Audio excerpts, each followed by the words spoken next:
کی روایت ہے کہ ایک دفعہ ایک شخص کو غصہ آ گیا تھا، تو اس کو آپ صلی اللہ علیہ وسلم نے جب دیکھا تو فرمایا کہ میں ایک ایسا کلمہ جانتا ہوں کہ اگر یہ شخص وہ کلمہ پڑھے گا تو اس کا غصہ اتر جائے گا۔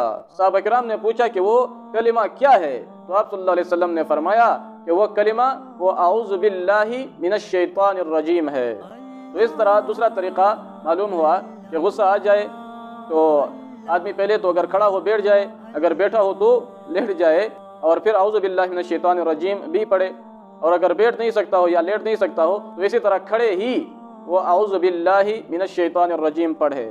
اسی طرح تیسرا طریقہ آپ صلی اللہ علیہ وسلم ایک روایت میں فرماتے ہیں کہ غصہ شیطان کے اثر سے ہوتا ہے، شیطان کو آگ سے پیدا کیا گیا ہے اور آگ پانی سے بجھائی جاتی ہے، لہذا جب کسی کو غصہ آ جائے تو وہ وضو کر لے۔